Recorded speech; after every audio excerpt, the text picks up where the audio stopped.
we have big news and leaks regarding two new Oculus headsets, the Oculus Quest Pro and the Oculus Quest 2 Plus. And frankly, I don't think anybody should be out buying an Oculus Quest 2 right now because of it. We also saw images of Deca Gear's new controllers, Netflix quietly released a VR game, Resident Evil 4 finally has a release date, and so many more games are about to release as well. I'm Panda, and this is Untitled Series, but all of that, but first, ever wondered how people play Beat Saber like Darth Maul? These videos are amazing and go viral pretty easily because of how awesome they look. Well, you too can actually swing dual-bladed lightsabers with the Protube Prosaber. Now, I'm not very good at doing this, but playing this way was a ton of fun and provides new possibilities for the game. If you want to mix up your Beat Saber game time with something new, check out the Prosaber in the link in the description. Now, in case you live under a rock or just don't have Twitter, someone from Japan got their hands on the Steam Deck and got a Valve Index running on it. The short video shows just the Steam VR Home loaded up and provides no information on the resolution or frame rate the game was running at, leaving many wondering if it could do more than just run the home environment, you know, like VR Hentai Room or something like that. Well, the developer of Pistol Whip just posted a video where he actually got Pistol Whip running on the device with one big caveat. It wasn't displaying anything in the actual VR headset, only on the Steam Deck itself. Now, obviously, most VR games will have no problem running at 720p 30Hz. The problem is that they also need to be running on the headset's resolution and frame rate in addition to the Steam Deck's 720p 30Hz. And I suspect that the first video of the Steam Home was doing something similar that this Pistol Whip video was doing, where that it was actually just playing on the Steam Deck and nothing was actually being sent to the headset. Deca Gear just released images of their controllers, and they really have that don't copy my homework vibe. In the tweet where they posted this, they said something about there being a new menu button making it easier to type long emails and passwords in VR. Now, first off, who's typing long emails in VR? Do you know anybody that specifically is using their headset to respond to emails? Have I been managing my inbox wrong this entire time? Second, I'm not sure how a new button will make typing any easier. That said, they did say that new details will be coming in the future. Overall, I think the design looks nice and will be pretty comfortable, but the small balls sticking out make me feel a little bit uncomfortable. And while I can guess what they're for, I didn't realize that this was the demographic of gamers that Doo-Doo Games was going for. Now for the big news this week. We have a lot of leaks regarding the new Oculus headset, which could be a Quest Pro, a Quest 2 Plus, or even both. The first big leaks are these pictures of the new Oculus Touch controllers, which feature cameras on the front and back, apparently for improved tracking. There's no tracking ring on it, just those cameras. This means that the controllers will more than likely be able to track themselves even when the headset can't see them, which is probably the biggest downside to the current method of Oculus headsets. You know, if I put my hand behind my head, because I'm using Quest right now, I lose tracking immediately.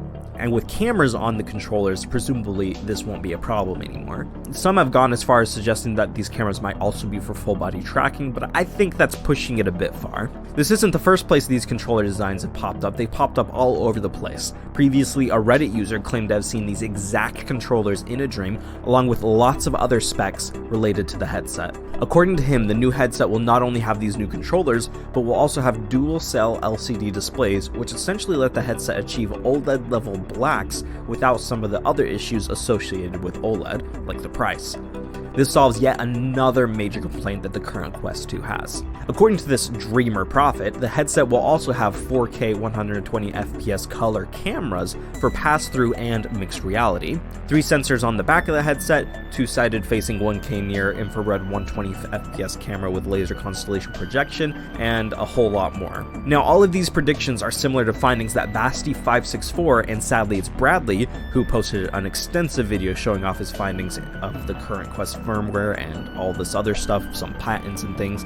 His findings are nearly identical to this Reddit prophet, with the addition that he thinks that Oculus will actually be releasing 2 headsets, an Oculus Quest 2 Plus and an Oculus Quest Pro. So in regards to this prophet, he probably just looked over the firmware and kernel updates and everything that, sadly it's Bradley and Basti already looked at to find their findings, and then he just posted about it before anyone else, saying that he saw it in a dream to get clout. So good for him, it worked. In regards to the Oculus releasing 2 headsets, Bradley suggests that there will be a micro OLED Oculus Quest that's been codenamed Seabright, And then there's also the dual LCD headset that's been codenamed Seacliff. He suspects the OLED headset to come out next year, with the LCD headset coming out sometime this year. Now, I happen to agree with him about the one coming out this year and another one coming out next year, but mostly because of a new leak that I just saw today before making this video.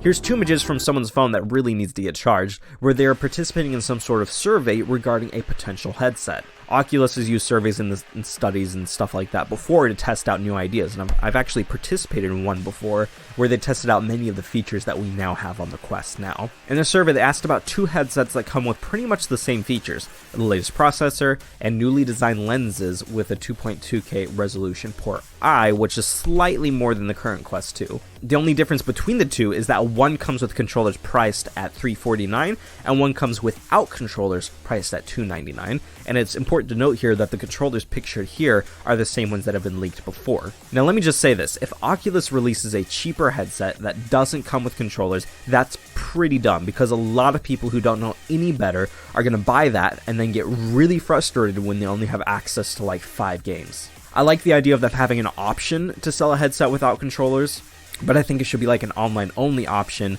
where, you know, the set with controllers is the main one they push to sell. That way we can get it, but it's no unsuspecting customers are going to accidentally buy that one not knowing what they're getting. The second thing I thought of in regards to this leak was the price. If the next Oculus Quest 2 Plus is priced at $299, then I guess now we know why they did a re-release of the Quest 2 with more storage. Because imagine if they sold this new headset with improved features, improved lenses, with so much more storage, and they were selling it at the same price as a 64GB headset.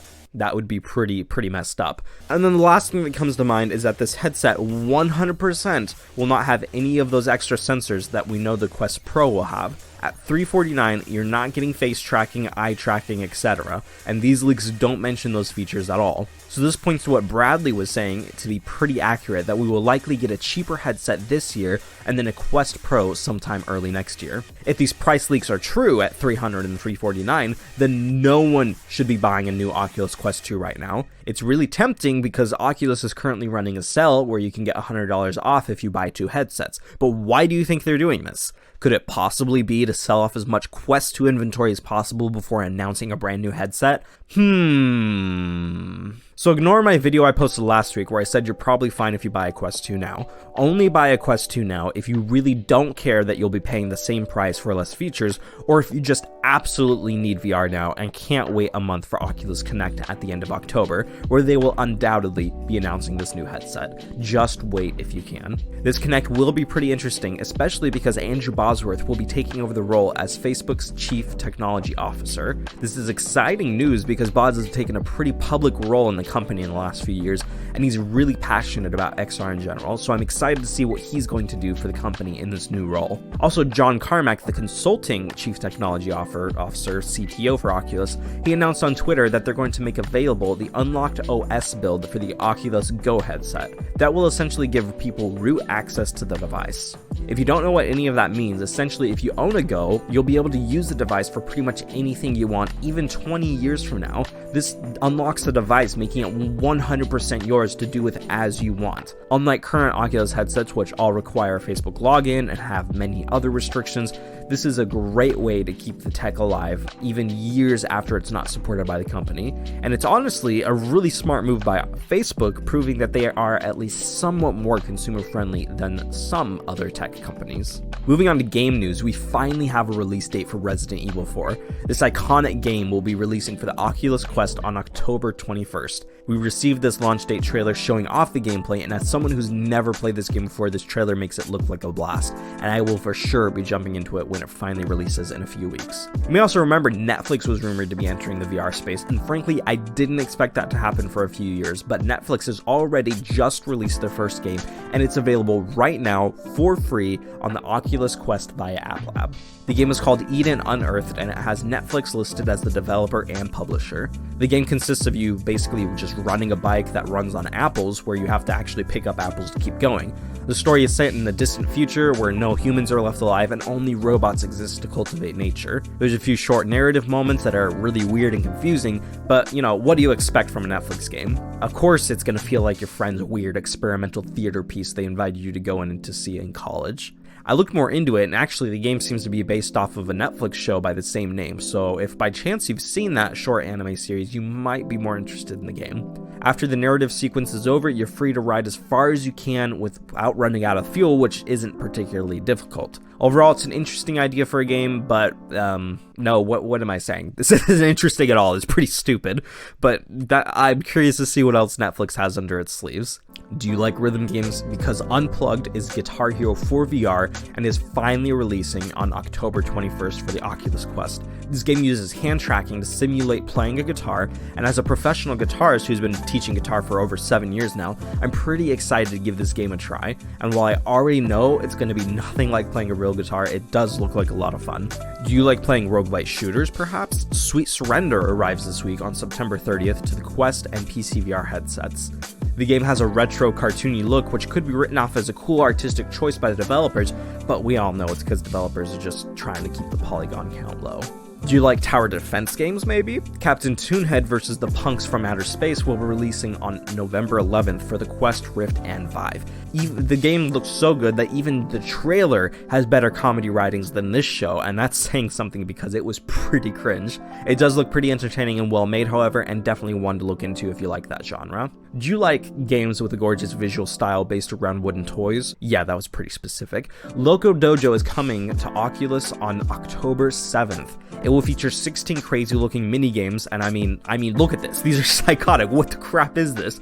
Who came up with this? This is a Japanese themed game with Spanish in the title and cactus western themed stuff all over the place. You can play with up to 4 people in total in this game if you don't value your sanity. It'll be, like I said, coming out pretty soon, October 7th. Are you a fan of Muse? The alternative rock band just debuted a VR concert experience in the new Stageverse app, which is available via App Lab for the Oculus Quest. This is pretty exciting as I actually just saw the tour that this show is based on and probably recorded during. I got in the front row of the pit, and honestly, that was one of the coolest concerts I've ever been to. That said, the app is nothing like the real experience. It's just a 360 video, and it was pretty grainy, disorienting, and especially when you're watching the show with other people. That's the big draw for it, is that you can socialize with other people while watching. But the problem is you see these other people as like tiny little mini avatars compared to the gigantic real humans that are performing in front of you. I actually got pretty nauseous trying to watch this as well, because I get pretty nauseous with any 360 videos. So I just don't think the tank is there for us to experience recorded concerts like this in VR with friends, at least not like this. But it is still pretty cool that this is what people are trying to do. By the way, the Aftershocks update to The Walking Dead Saints and Sinners has launched. To access this new content, you have to finish the game already, at which point you can listen to the radio to get new objectives, and there are no new areas in the game, but it has added new missions and some new items. For example, there's a tripwire bomb that will kill you or the zombies you lead into it if you cross it at all. And that's it for this video, guys. I hope you enjoyed. Let me know what you think of the new avatar, guys. I'm trying out. I just made this one in VRoid, which I'll probably be making a video soon here talking about that. But let me know what you think. And I want to thank my YouTube members who are lovingly called Trash Pandas. Thank you guys so much. You do so much for me. And that's it. I'm out.